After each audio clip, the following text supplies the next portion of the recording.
Yun sangat puas dengan penampilannya barusan. Saat ini, dia sedang terpuruk di sofa, tubuhnya gemetar tanpa henti. Memang benar dia sangat tampan sekarang, dan sekarang dia sangat malu. Ada harga yang harus dibayar untuk pamer, tapi kali ini harganya tidak sedikit. Lu Yun berpikir dalam hati. Namun jika dibandingkan dengan harganya, perolehannya lebih besar. Belum lagi potensi kebangkitan tubuh dewa dan iblis, bahkan tulang-tulang di tubuhnya pun seakan sudah diganti dengan yang baru. Jika periode kelemahannya tidak terlalu lama, dia pasti akan melompat. Tapi dia sangat puas. Jika dia ingin mendapatkan kemampuan yang lebih besar, bagaimana dia bisa melakukannya tanpa membayar harga yang sesuai.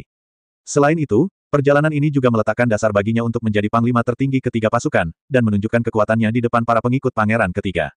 Tak perlu dikatakan lagi, Qian Liang dan Gui Jianzhou khawatir, dan bahkan Sang Zongzu, yang diikuti semua orang, mungkin akan mengambil jalan memutar ketika mereka melihatnya. Ketika dia memikirkan hal ini, Lu Yun tidak bisa menahan tawa, tetapi itu hanya mempengaruhi seluruh otot dan tulang tubuhnya, membuatnya sangat kesakitan. Melihat cincin penyimpanan yang diberikan kepadanya oleh pangeran ketiga di tangannya, hati Lu Yun menjadi bersemangat kembali. Pasti ada sesuatu yang baik jika pangeran ketiga mengambil tindakan, tapi sekarang bukan waktunya untuk membukanya dan melihatnya. Dia juga menantikan kompensasi apa yang akan diberikan pangeran ketiga padanya di masa depan. Liu Yaner dan Luo Li bahkan lebih tertekan. Mereka jelas baik-baik saja ketika keluar, tetapi setelah beberapa saat, mereka menjadi lumpuh lagi. Lupakan saja kalau kamu lumpuh, kenapa sekarang kamu tambah masalah dan mulai cekikikan. Saat ini, tawa hangat pangeran ketiga datang dari luar. Luku yang tampan, kali ini kamu sudah membuat pangeranku bangga, hahaha. Sebelum pangeran ketiga tiba, suara itu terdengar lebih dulu. Putri kedua buru-buru memberi hormat kepada pangeran ketiga. Pangeran ketiga, maafkan aku. Hei, jangan bergerak. Pangeran ketiga dengan cepat menahan Lu Yun yang hendak bangun. Saya akan melihat apakah mereka dapat menimbulkan masalah kali ini. Pangeran ketiga berkata dengan penuh semangat, kamu tidak tahu. Setelah kamu pergi, orang-orang itu semua tercengang dan setuju untuk mengikuti perintahmu. Terima kasih, pangeran ketiga, atas nasihatmu. Lu Yun berkata dengan hormat. Lu Yun, pangeran ini ingin menghadiahimu dengan sangat besar. Saat pangeran ini mengambil alih posisi Pluto, kamu akan menjadi pencapaian pertamaku. Terima kasih, pangeran ketiga, atas rahmatmu. Pangeran ketiga sekali lagi meminta Lu Yun mengatakan sesuatu tentang apa yang dia katakan setelah dia mengambil alih kendali Pluto, dan meminta Lu Yun untuk pulih dari luka-lukanya sebelum pergi. Xiao Lu Yun, apakah kamu benar-benar ingin mengorbankan hidupmu untuknya? Luo Li bertanya dengan cemas. Aku khawatir orang seperti dia tidak akan pernah menjadi Raja Hades seumur hidupnya. Xiao Lu Yun, kamu harus bersiap dan meninggalkan jalan keluar untuk dirimu sendiri. Jangan khawatir, aku akan menyimpan kue yang dia buat untukku dulu. Lu Yun berkata dengan lembut, kami akan pergi ketika ada berita tentang Cuyao. Aku hanya khawatir pangeran ketiga tidak akan bisa pergi dengan mudah ketika saatnya tiba. Luo Li menghela nafas. Mengapa lu tidak memahami hal ini? Pangeran ketiga bukanlah orang bodoh, selain itu, dia memiliki banyak pengikut selain dia, termasuk Changlan. Saat memikirkan Changlan, Lu Yun merasa telah ditipu olehnya. Sebagai salah satu dari 4 santo pelindung, Changlan tidak hanya kuat tetapi juga banyak akal, menjadikannya karakter yang sangat sulit untuk dihadapi. Setelah berpikir lama, Lu Yun merasa tidak nyaman. Tidak lama setelah berbaring, dia tertidur lelap. Secara logika, seorang biksu dengan tingkat kultivasinya tidak perlu tidur sama sekali, namun Lu Yun percaya bahwa tidur adalah satu-satunya cara untuk memulihkan tubuh. Dini hari berikutnya, pangeran ketiga membawa Changlan dan sekelompok pengikutnya ke kediaman Lu Yun. Karena Lu Yun tidak bisa bergerak bebas, kediamannya menjadi pusat komando tempur Linsi. Pangeran ketiga memerintahkan seseorang untuk menggantungkan peta topografi di kam agar semua orang dapat menganalisis situasi saat ini. Ini Gunung Suci. Kami pernah dikepung oleh pasukan lapis baja Yinyu sebelumnya. Setelah dia kembali, dia pasti akan melaporkan situasinya ke Pluto. Dia menunjuk ke tempat lain dan berkata, disinilah kita sekarang. Medan di sini sulit, dan juga dilindungi oleh lingkaran sihir. Tidak mudah bagi mereka untuk menyerang, tapi... Pangeran ketiga menatap ke tengah peta medan dan menghela nafas panjang. Pluto sedang duduk di kota Hades, dan dia khawatir dia tidak akan bisa memimpin pasukan secara efektif. Tapi ini saat yang tepat bagi kita untuk melakukan serangan balik. Pangeran ketiga tidak perlu khawatir. Semua orang mengangguk setuju. Seseorang yang berpenampilan seperti seorang komandan berkata, tadi malam mata-mata datang untuk melaporkan bahwa Yin Yu telah mendapat perintah dari Pluto dan memimpin pasukan menuju kita. Saya khawatir tidak akan lama lagi dia akan tiba di sini. Komandan Lu, apakah kamu punya ide bagus? Pangeran ketiga tiba-tiba bertanya. Tiba-tiba, mata semua orang tertuju pada Lu Yun. Lu Yun setengah menyandarkan tubuhnya dan berkata dengan santai, hindari pertempuran. Apa? Semua orang terkejut. Komandan Lu, pangeran ini telah menghabiskan banyak upaya untuk mengatasi situasi ini hari ini, dan Anda benar-benar menyuruh saya menghindari pertempuran. Mengapa demikian? Hari ini, Anda harus memberi saya penjelasan yang masuk akal. Semua orang dapat melihat bahwa pangeran ketiga tidak bahagia. Lu Yun berkata dengan santai, karena pangeran ketiga ingin mendengarnya, maka aku akan memberitahumu. Dengan bantuan Luo Li dan Liu Yaner, Lu Yun duduk tegak dengan susah payah. Pertama, kami baru saja menetap dan fondasi kami belum stabil. Para murid sekte dan keluarga bangsawan itu mungkin belum tentu mengetahui situasi saat ini. Jika kami terburu-buru berperang, saya khawatir kami akan menderita kerugian besar. Semua orang mengangguk setuju. Bagaimana dengan yang kedua? Tanya pangeran ketiga. Kedua, Yin Yu datang dengan pasukannya, dan dia berada dalam momentum yang bagus. Jika kita terburu-buru bergabung dalam pertempuran, kita pasti akan jatuh ke dalam perangkap mereka. Itu masuk akal. Suai Lu benar. Kalau begitu, menurutmu apa yang harus kita lakukan? Hindari saja pertempuran itu dan hanya itu. Tanya pangeran ketiga lagi. Tentu saja tidak. Lu Yun menjelaskan, untuk menghindari keunggulan mereka dan meredam semangat mereka, mereka telah melakukan perjalanan jauh. Jika mereka melewatkannya, pangeran ketiga, menurut Anda apa yang akan mereka lakukan? Semangat rendah. Ya, kita bisa menunggu kesempatan dan membunuhnya secara tiba-tiba. Aneh. Pangeran ketiga bertepuk tangan dan senyuman langsung muncul di wajahnya. Suai Lu benar-benar punya rencana cemerlang. Saya terkesan. Mengagumi. Petik 2, petik 2. Di tengah semburan pujian, pengerahan strategis ini berakhir. Xiao Luyun, kenapa kamu memberinya nasihat? Kamu tidak. Tidak, jika ini perkelahian, kita harus segera mengambil keputusan yang tegas. Liu Yaner berkata, Luyun mengulur waktu. Saudari Yaner masih memahamiku. Luyun tersenyum dan berkata, dengar, masalah ini tidak akan berakhir dalam 1 atau 2 hari. Kita harus bersiap untuk perang yang berkepanjangan. Pangeran ketiga memberi perintah kepada bawahannya. Semua sekte dan keluarga bangsawan harus diam dan mematuhi perintah Komandan Lu. Lu Yun tahu bahwa pangeran ketiga akan membakarnya. Jika pertempuran gagal, dialah yang pertama dihukum. Pada saat yang sama, pangeran ketiga memfilmkan macan hitam dan mengirimkan pesan. Marsekal Lu, pangeran ketiga berkata bahwa dia ingin membantu Marsekal Lu mendapatkan otoritas di ketentaraan. Anda juga tahu bahwa anak-anak dari sekte dan keluarga bangsawan itu tidak mudah untuk dimanipulasi. Yah, pangeran ketiga benar. Hal kedua adalah pemimpin sekte Suantian. Oh, pemimpin Sanglah yang akhirnya dikalahkan Marsekal Lu. Dia baru saja mengirimkan undangan untuk mengundang pangeran ketiga dan Marsekal Lu ke jamuan makan. Perjamuan Hongmen. Ini adalah reaksi pertama Lu Yun setelah mendengar perkataan macan hitam. Pemimpin sekte Sang dipukuli oleh Lu Yun kemarin lusa, menyebabkan dia kehilangan muka di depan semua orang. Sebagai pemimpin sekte, bagaimana dia bisa mengangkat kepalanya di depan murid sekte tersebut? Bagaimana dia bisa terus menjadi bos sekte dan keluarga bangsawan lain? Pemimpin sekte Sang tidak akan pernah menyerah sampai dia mendapatkan kembali posisinya. Pada saat yang sama, Lu Yun juga tahu bahwa dia harus pergi ke perjamuan ini. Bahkan jika dia tidak bisa bergerak, pemimpin sekte Sang pasti akan meminta seseorang untuk membawanya ke sana. Besok pagi, pangeran ketiga akan mengirim seseorang untuk menjemput Marsekal Lu. Saya harap Marsekal Lu akan membuat persiapan lebih awal. Macan hitam mengepalkan tinjunya ke arah Lu Yun dan berbalik untuk pergi. Saudara Macan Hitam, Lu Yun memanggilnya. Komandan Lu, apa lagi yang bisa kamu lakukan? Macan hitam berbalik lagi dan mengepalkan tinjunya. Saudara Macan Hitam, di depan orang luar, Anda bisa memanggil saya Marsekal. Secara pribadi, kita harus memperlakukan satu sama lain sebagai saudara. Jika tidak, hubungan kita akan berjauhan. Kata-kata ini diucapkan oleh Lu Yun dari lubuk hatinya dan tidak dipalsukan sama sekali. Hei Hu merasa hangat di hatinya dan tersenyum. Dia menyerahkan tangannya lagi dan berbalik untuk pergi. Lu Yun dapat melihat bahwa Hei Hu memiliki banyak pilihan di dalam hatinya, dan pada saat yang sama, dia juga harus memiliki keluhan dan keengganan. Setelah tinggal di sisi pangeran ketiga selama bertahun-tahun, tidak ada yang ada selain kerja keras, dan pada akhirnya dia hanyalah seorang jenderal. Tidak peduli seberapa luas pikirannya, aku khawatir itu bukan perasaan yang baik. Lagi pula, Lu Yun tidak bisa sebebas dan semudah Hei Hu. Selain itu, Macan Hitam adalah orang yang jujur dan jujur, menjadikannya teman baik. Lu Yun percaya bahwa Macan Hitam akan menjadi bagian tak terpisahkan dari rencana masa depannya. Meskipun Lu Yun bukan dari dunia bawah, hal ini tidak mempengaruhi persahabatannya dengan Hei Hu. Sepertinya kita harus mencari peluang untuk memenangkannya. Dini hari berikutnya, orang-orang pangeran ketiga tiba seperti yang dijanjikan, dan pemimpinnya adalah Su Ying, yang sudah beberapa hari tidak terlihat. Kini ia telah menjadi tangan kanan pangeran ketiga, dan menggantikan posisi semula Panglima Macan Hitam. Suai Lu, bawahanku ada di sini untuk menjemputmu. Adakah yang perlu bantuanmu? Su Ying membungkuk dengan pantat terangkat tinggi. Hei, alangkah baiknya jika kakak Macan Hitam secerdas kamu. Lu Yun menggelengkan kepalanya dan menghela nafas. Setelah bersih-bersih, Lu Yun meninggalkan akun tampannya dengan bantuan semua orang. Wilayah Barat. Sekte Suantian terletak di tengah wilayah Barat, memiliki wilayah yang luas dan energi spiritual yang kaya. Setelah 2 hari perjalanan, tubuh Lu Yun terasa lebih ringan. Dia membuka tirai sedan dan melihat keluar. Yang saya lihat hanyalah hutan kuno yang subur di mana-mana, saya kira dunia roh tidak mau menyerah terlalu banyak. Ini benar-benar harta karun geomantik. Jika saya tidak tahu bahwa ini adalah dunia bawah, saya akan mengira saya kembali ke dunia roh.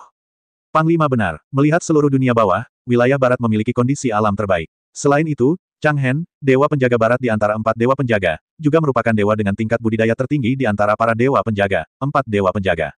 Pasti karena tempat ini. Bagaimana lingkungan budidayanya? Su Ying berkata dengan hormat.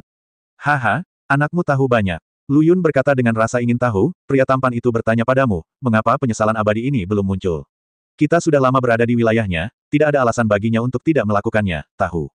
Dia, Panglima tertinggi mungkin tidak mengetahui sesuatu. Menurut informasi yang diperoleh bawahannya, Santo Pelindung Barat ini tidak suka berkelahi dan membunuh.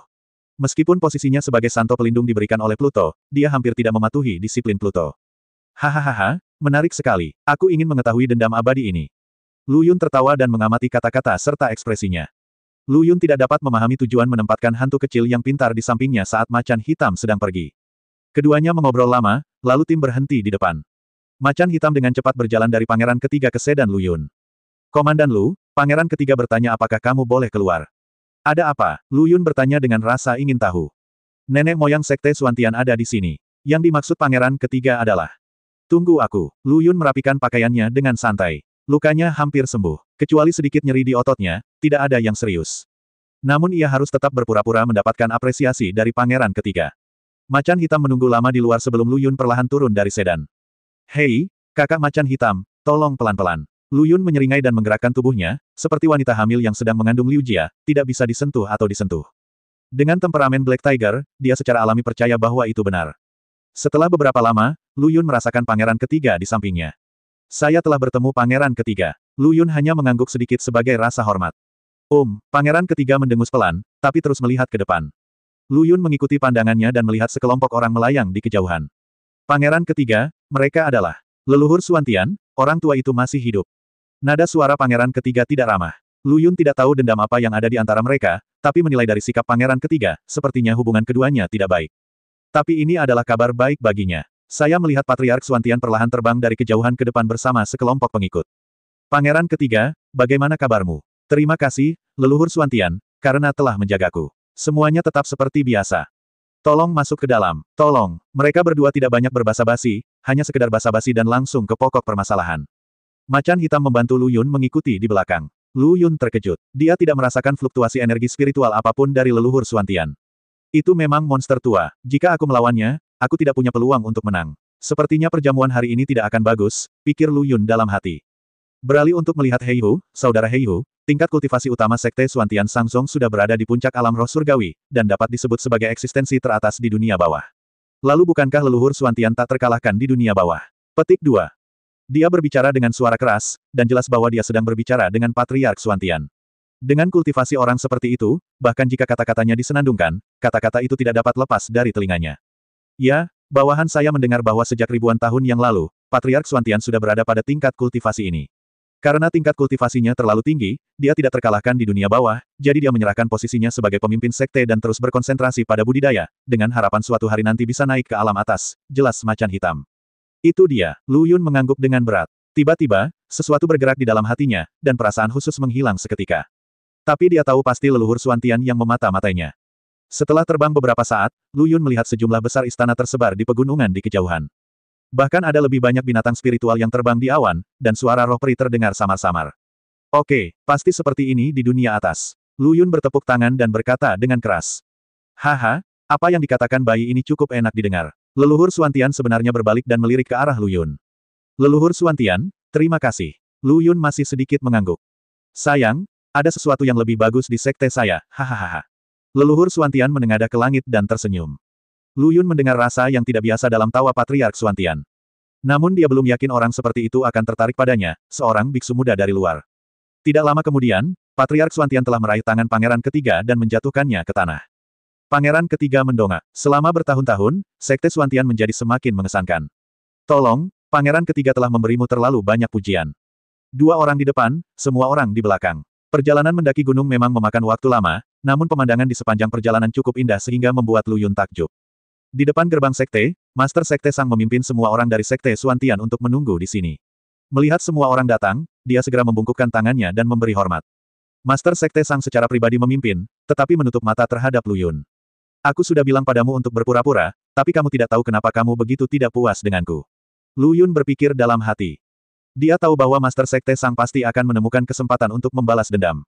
Menerima pangeran ketiga harus menjadi etiket tertinggi dari Sekte Suantian, dan semua murid sekte tersebut, besar dan kecil, datang untuk menyambutnya. Pangeran ketiga sangat senang melihat ini. Hadiah. Semua diberi hadiah. Terima kasih, Pangeran ketiga. Hahaha. Lu Yun merasa geli. Ketiga pangeran ini tahu bahwa hari ini adalah perjamuan Hongmen, namun mereka begitu murah hati. Tapi ketika dia memikirkannya, Lu Yun sangat malu. Benar, benar. Untungnya, saya masih bertanggung jawab atas Istana Tianshan, dan saya bahkan sudah melupakan trik paling dasar untuk memenangkan hati orang-orang.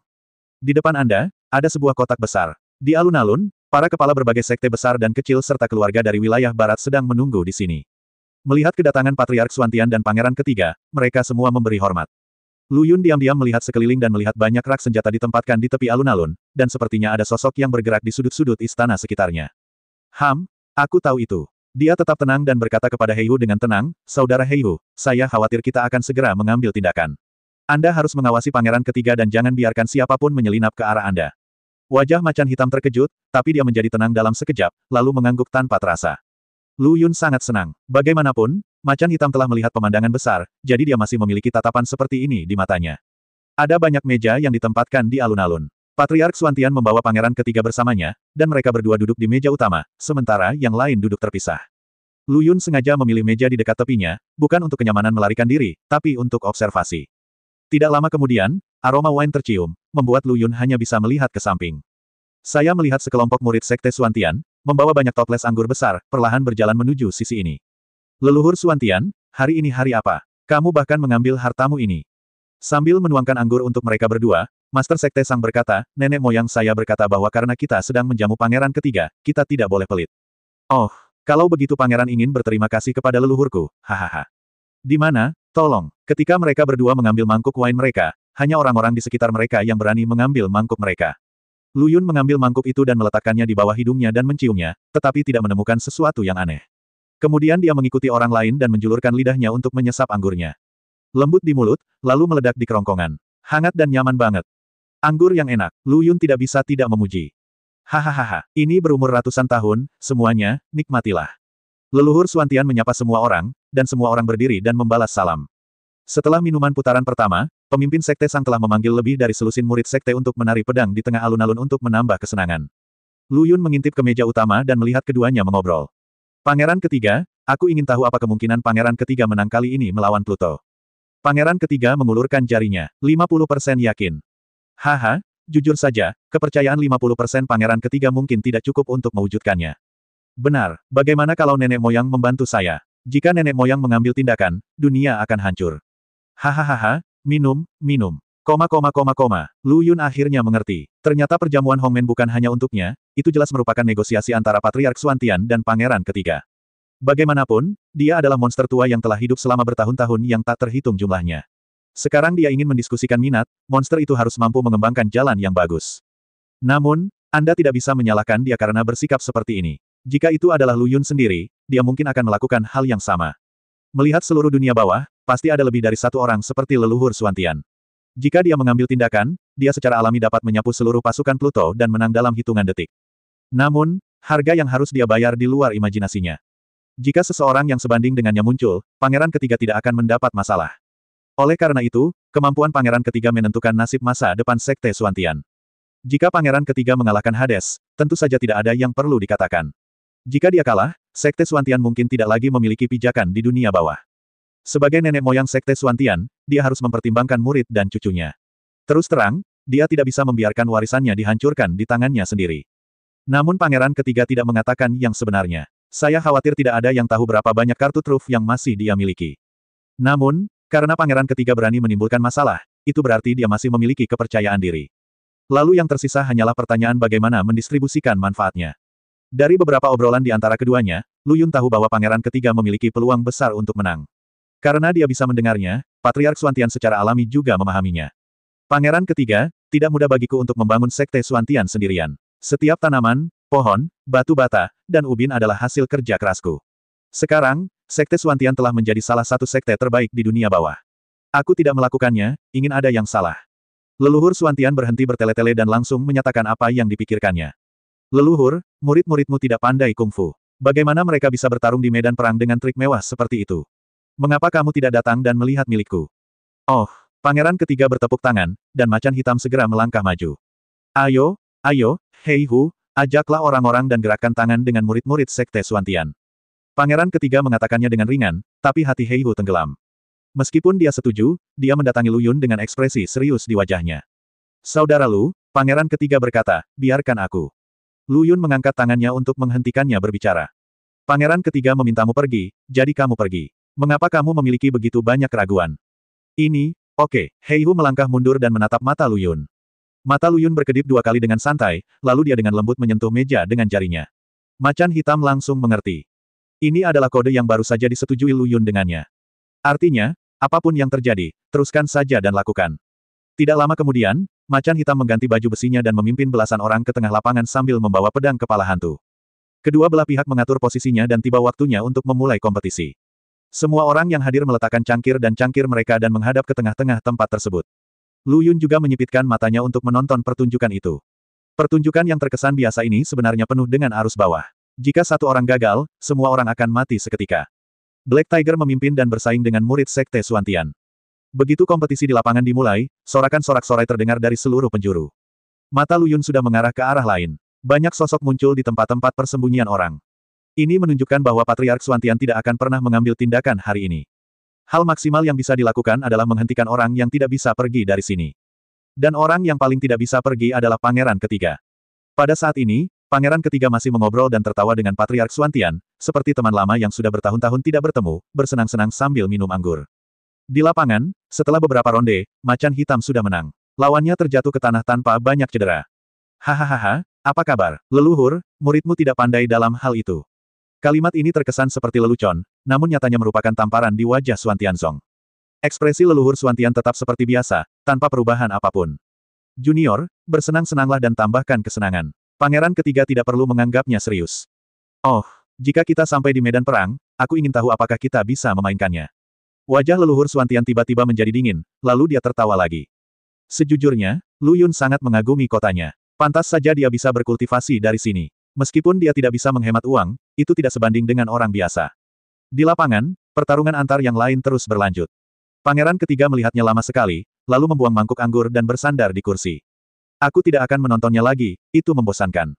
Benar, bagaimana kompetisi seperti itu bisa menarik perhatian Pangeran Ketiga? Mengapa kita tidak menontonnya secara terpisah? Apalagi yang menarik, leluhur. Pangeran Ketiga tiba-tiba tertarik dan buru-buru duduk tegak. Saya memiliki harta karun, silakan melihatnya, Pangeran Ketiga. Setelah mengatakan itu, Patriark Xuantian melambaikan tangannya, cahaya keemasan melintas, dan sebuah kualis ukuran telapak tangan tiba-tiba muncul di tangannya. Murid Lu Yun tiba-tiba menyusut. Dia tidak tahu nama benda ini dan kenapa ukurannya hanya sebesar telapak tangan, tapi dia tahu kalau kuali kecil itu pasti digunakan untuk membuat alkimia. Tungku ini disebut Tungku Xuantian. Ini adalah tungku alkimia yang telah saya sempurnakan selama ribuan tahun. Bagaimana dengan penjelasan Patriark Xuantian? Pangeran Ketiga berkata dengan tegas, leluhur, jika kamu menunjukkan kepadaku harta ini, apakah kamu tidak takut pangeran ini akan menyukainya dan mengambilnya? Hehehe, jika Pangeran Ketiga menyukainya, ambillah. Kata leluhur Xuantian sambil tersenyum.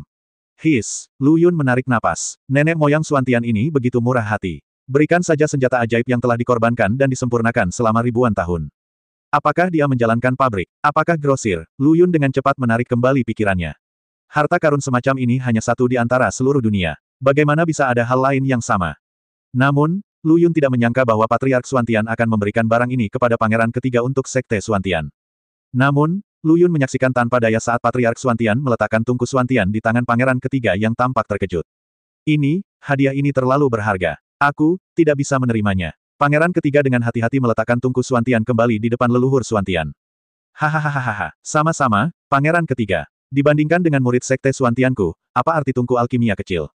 Pangeran Ketiga melihat ke tungku Xuantian dan kemudian ke leluhur Xuantian. Yah, karena leluhur bersikeras untuk memberikannya, aku tidak bisa menolak kebaikanku. Namun, jalan menuju alkimia bukanlah jalanku. Mengapa kamu tidak melihat bawahanku dan melihat apakah ada yang bisa menggunakan Xuantian ini tungku? Pangeran menerimanya. Kata-kata Pangeran Ketiga membuat Patriark Xuantian merasa sedikit mandek. Agar Pangeran Ketiga memberikan barang berharga seperti itu kepada bawahannya dengan santai, ini jelas tidak menunjukkan rasa hormat kepada Patriark Xuantian dan tidak menganggap serius Patriark Xuantian sama sekali. Namun Lu Yun dapat melihat dengan jelas bahwa Pangeran Ketiga ingin menolak kebaikannya dengan cara ini. Setelah berpikir sejenak, leluhur Xuantian kembali memasang wajah tersenyum. Yah, karena aku telah memutuskan untuk memberikan tungku alkimia kepada Pangeran Ketiga, maka keberadaan tungku alkimia secara alami akan ditentukan oleh Pangeran Ketiga. Dua orang sedang bermain sepak bola di sana, dan semua orang yang hadir ketakutan. Orang seperti apa Patriark Xuantian itu? Seberapa berharganya senjata ajaib yang dia sempurnakan. Kini, dua orang dapat dengan mudah memutuskan apakah akan tinggal atau meninggalkan Tungku Xuantian, yang hanya membuang-buang sumber daya alam. Harta karun semacam ini hanya dapat dimiliki oleh mereka yang memiliki pemahaman transenden tentang alkimia. Apakah ada orang seperti itu di sini? Ternyata tidak. Semua orang menatapku dan aku melihatmu. Mata semua orang menjadi gelap dan mereka benar-benar bingung. Komandan Lu, bisakah kamu membuat ramuan? Datang dan lihat. Lu Yun tiba-tiba dipanggil oleh pangeran ketiga dan merasa panik. Dia tidak tahu cara membuat alkimia, dan dia tidak bisa menangani tungku alkimia ini. Salah, mengapa pangeran ketiga berkedip padanya? Mungkinkah, Lu Yun memikirkan sebuah kemungkinan, yaitu pangeran ketiga dengan sengaja memintanya untuk mengambil Tungku Xuantian. Dia buru-buru berdiri lalu bergoyang. Membalas pangeran ketiga, aku mengerti sedikit. Lu Yun menangkupkan tinjunya dan berkata, hanya saja aku di sini sekarang. Oke, simpan saja tungku alkimia ini. Setelah cederamu pulih, kamu bisa menyempurnakan lebih banyak ramuan untuk Sekte Xuantian. Anggap saja sebagai ucapan terima kasih karena telah memberikan tungku alkimia kepada leluhurmu. Saya mematuhi perintah saya. Karena itu, dia terlatih-tatih ke depan menuju mereka berdua dan dengan hormat mengambil tungku Xuantian di tangannya. Tungku Xuantian terasa hangat di tangan Anda, dan sepertinya masih ada nyala api yang menyala di dalamnya. Tungku alkimia seluruhnya berwarna emas, dengan ukiran garis-garis jelas di atasnya, tapi dia tidak dapat memahami apa arti garis-garis ini. Namun, secara kasar dapat ditebak bahwa garis-garis ini seharusnya tidak dapat dipisahkan dari alkimia, dan sebagian besar diukir untuk kemungkinan menghasilkan ramuan. Memegang tungku Xuantian dengan hormat dengan kedua tangannya, Lu Yun mundur 3 langkah, lalu dengan hormat memberi hormat kepada leluhur Xuantian. Terima kasih, senior, untuk tungkunya. Lu Yun berkata dengan hormat. Apakah kamu Lu Yun? Tanya leluhur Xuantian. Tepat. Saya mendengarnya beberapa hari yang lalu, Anda sendirian mengalahkan cicit saya, Master Sekte Sangsi. Itu hanya kebetulan. Yah, ternyata kamu adalah tubuh dewa dan iblis. Dengan energi kerajaan yang ditambahkan ke tubuhmu, tidak heran kamu bisa melintasi level dan bertarung melawan musuh. Leluhur Xuantian hanya bisa mengangguk sedikit. Tidak masalah, jika tungku alkimia ini mengikutimu, itu tidak akan dianggap sebagai mutiara yang tertutup debu. Saat dia mengatakan itu, Patriark Xuantian mengeluarkan sebuah buku dari lengan bajunya. Ini adalah pengalaman saya dalam menyempurnakan alkimia, dan saya memberikannya kepada Anda bersama dengan tungku alkimia ini. Lapisan gula pada kue, jantung Lu Yun, berdebar. Hadiah yang sangat berharga, Lu Yun sangat berbudi luhur dan cakap, terimalah penghormatan saya dari junior ini. Setelah mengatakan itu, Lu Yun berlutut dan bersujud 3 kali kepada Patriark Xuantian. Kali ini, dia dengan tulus berterima kasih kepada leluhur Xuantian. Belum lagi cicitnya tidak menerima perlakuan seperti itu. Ini menunjukkan betapa leluhur Xuantian sangat mementingkan Sekte Xuantian. Tungku alkimia dan pengalaman alkimia yang dia ikuti selama hampir 1000 tahun semuanya diberikan kepada Lu Yun. Dapat dikatakan bahwa Patriark Xuantian sudah menjadi guru Lu Yun. Selamat, hahaha. Pangeran ketiga tiba-tiba tertawa. Dia bertepuk tangan dan memberi isyarat kepada orang-orang di sekitarnya. Semua orang buru-buru mengikuti pangeran ketiga untuk memberi selamat kepada Lu Yun. Namun, tiba-tiba seseorang bergegas ke depan dan berteriak dengan keras, saya tidak setuju, tungku alkimia ini harus menjadi milik saya. Lu Yun berbalik dan melihat bahwa itu adalah Sang Zi, pemimpin Sekte Xuantian. Dia terlihat membenturkan kepalanya di depan leluhur Xuantian, dan berkata dengan wajah jelek, leluhur, tungku Xuantian ini adalah harta yang telah dikorbankan leluhur selama ribuan tahun, bagaimana bisa diberikan kepada orang lain dengan begitu mudah? Zier, ada ratusan ribu nyawa di seluruh sekte. Tidak peduli betapa berharganya tungku Xuantian, itu hanyalah senjata ajaib. Bagaimana bisa bernilai nyawa manusia? Senjata ajaibnya hilang, kamu bisa menyempurnakannya lagi. Kontrolnya, tapi jika nyawa manusia hilang, itu benar-benar hilang. Tapi leluhur, bagaimanapun juga, tungku Xuantian juga merupakan harta dari Sekte Xuantian kita. Berikan saja kepada orang lain, Sang Zi melirik ke arah Lu Yun, Junior, saya tidak menerimanya. Oh, haha, saya tidak menyadari bahwa Master Sekte Sang sangat menghargai tungku alkimia ini. Pangeran ketiga tersenyum dan berkata, kalau begitu, mengapa tidak mengadakan kompetisi untuk melihat siapa yang memiliki peluang besar ini? Bagaimana dengan itu? Leluhur Xuantian mengirim tungku Xuantian dengan enggan, tetapi sekarang setelah pangeran ketiga mengatakan ini, dia tiba-tiba menjadi lebih bersemangat. Mari kita lihat, bagaimanapun, leluhur telah merencanakan untuk menyerahkan harta penting itu. Bagaimana kalau semua orang yang hadir menghitung satu persatu dan memiliki kesempatan untuk mendapatkan tungku Xuantian? Saran pangeran ketiga. Ini, leluhur Xuantian terkejut. Dia enggan berpisah dengannya sejak awal. Jika pernyataan pangeran ketiga diikuti, bukankah itu berarti tungku Xuantian akan tertutup debu? Tapi kemudian dia memikirkannya, meskipun tungku Xuantian ini hanyalah senjata ajaib, itu bukanlah sesuatu yang bisa didapatkan oleh siapapun. Nah, karena pangeran ketiga telah berbicara, apa maksud dari pangeran ketiga berpakaian preman? Leluhur Xuantian berkata, saya memberikan tungku Xuantian ini awalnya dengan tujuan agar mereka yang ditakdirkan untuk memahaminya sendiri dan mendapatkan persetujuannya, sepertinya, aku terlalu banyak berpikir. Saat dia berbicara, Patriark Xuantian melambaikan tangannya, dan tungku Xuantian melonjak ke udara dari tangan Lu Yun, lalu langsung bertambah besar dan mendarat dengan kokoh di tanah. Saya melihat tungku Xuantian berubah menjadi tungku alkimia besar setinggi 2 kaki dan dipeluk oleh 4 orang. Semuanya, silakan lihat, ini adalah tampilan asli tungku Xuantian. Leluhur Xuantian memperkenalkan dengan bangga, wajahnya penuh dengan cahaya merah. Semua orang yang hadir terkejut. Mereka tidak menyangka bahwa tungku Xuantian dari Patriark Xuantian ternyata adalah harta karun. Namun, kejutan masih belum terjadi. Tepat setelah tungku Xuantian kembali ke tampilan aslinya, ia mulai memancarkan tekanan tertinggi ke sekeliling. Orang-orang di dekatnya tidak bisa mendekat sama sekali, dan semuanya didorong kembali ke kejauhan. Semua orang kembali terkejut. Bagaimanapun, itu adalah harta yang dikorbankan oleh leluhur Xuantian. Sungguh luar biasa. Saya khawatir saya tidak punya peluang dengan harta karun ini. Sayang sekali. Pikirkan betapa agung dan agungnya leluhur Xuantian saat itu. Legendanya menyebar ke seluruh wilayah barat dan bahkan seluruh dunia bawah, dan harta yang dimurnikannya pasti menggemparkan dunia. Petik 2, petik 2. Setelah mendengar kata-kata semua orang, Patriark Xuantian merasa sangat bahagia, seolah-olah dia merasa telah kembali ke era aslinya. Aku akan melakukannya. Aku ikut juga. Tungku Xuantian adalah milikku. Petik 2, petik 2. Sekarang setelah pangeran ketiga mengatakannya dan leluhur Xuantian telah menyetujuinya, setiap orang memiliki kesempatan untuk mendapatkan tungku Xuantian. Akibatnya, baik murid sekte Xuantian, para tamu yang datang untuk menghadiri pesta tersebut, dan rombongan pangeran ketiga berkumpul di sekelilingnya. Bas, tungku Xuantian terguncang, dan badan tungku emas langsung memancarkan lingkaran cahaya putih yang terlihat dengan mata telanjang. Lingkaran cahaya ini mengandung tekanan tertinggi, memaksa semua orang mundur. Beberapa orang bahkan tidak dapat menahan tekanan tersebut dan benar-benar memuntahkan darah. Terlebih lagi, mereka langsung terdesak ke tanah dan tidak mampu bangkit. Melihat pemandangan ini, leluhur Xuantian sangat gembira. Ternyata senjata ajaibnya begitu ampuh. Lu Yun juga merasakan tekanan yang kuat, tapi baginya, itu hanyalah tekanan. Dia tidak merasakan apapun di tubuhnya. Di seberangnya, Sang Zi, pemimpin sekte Xuantian, mendorong tubuhnya secara ekstrim, dan melangkah menuju tungku Xuantian di depannya selangkah demi selangkah. Di antara orang-orang yang hadir, kecuali leluhur Xuantian, dia memiliki tingkat kultivasi tertinggi. Semua orang dapat melihat bahwa dia berjuang untuk tingkat kultivasinya sendiri dan tidak ingin Lu Yun mendapatkan tungku Xuantian. Apakah Master Sekte Sang bekerja begitu keras? Apakah layak mempertaruhkan masa depannya sendiri demi tungku pil? Tungku ini ada hubungannya dengan wajah Sekte Xuantian. Tidak baik jika harta Patriark Xuantian berakhir di tangan orang luar. Bukankah akan diejek oleh para biksu di seluruh dunia? Itu hanya salah satu hal yang kamu katakan. Kedua, beberapa hari yang lalu, Zonzong Sang dikalahkan oleh Lu Yun di depan umum dan kehilangan banyak muka. Kali ini, Zonzong Sang harus mendapatkan kembali wajahnya dan mendapatkan kembali martabatnya untuk Sekte Xuantian menghadapi. Petik 2, petik 2. Di bawah perbedaan pendapat, Sang Zi tampaknya lebih bertekad untuk mendapatkan tungku Xuantian. Dia menahan napas, menahan tekanan besar yang berasal dari tungku Xuantian, dan mendekat selangkah demi selangkah. Pada saat yang sama, para murid Sekte Xuantian melihat ini dan bersorak untuk Master Sekte mereka, berteriak keras bahwa Master Sekte harus menang. Akhirnya, Sang Zi berjuang untuk mendapatkan tungku Xuantian dengan mengorbankan 2 suap darah. Lalu, dia mengangkat dagunya ke arah Lu Yun. Tatapan itu sepertinya berkata, "Wah, apakah kamu melihatnya? Jika kamu bahkan tidak bisa menyentuh tungku Xuantian, bayi ini milikku." Lu Yun tidak mengerti apa yang dia maksud, jadi dia menjentikkan pergelangan tangannya dan berjalan dengan sikap angkuh.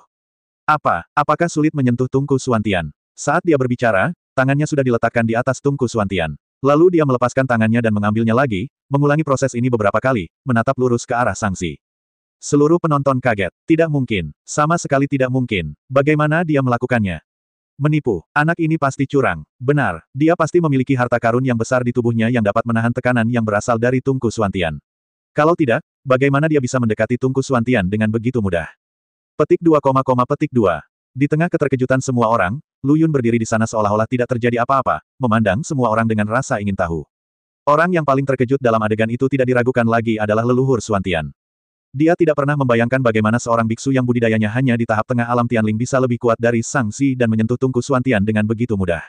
Anda harus tahu bahwa tungku Xuantian ini dimurnikan olehnya. Selama ribuan tahun, tungku Xuantian telah menghasilkan kecerdasan spiritual dan roh senjata. Menurut proses pemurnian senjata ajaib, jika dia ingin dikenali oleh roh senjata, dia harus memujanya selama ratusan tahun. Bahkan ketika dia memurnikan pil di siang hari, dia harus memanfaatkan waktu ketika roh senjata sedang beristirahat. Jika tidak, tungku Xuantian tidak akan dikendalikan olehnya sama sekali.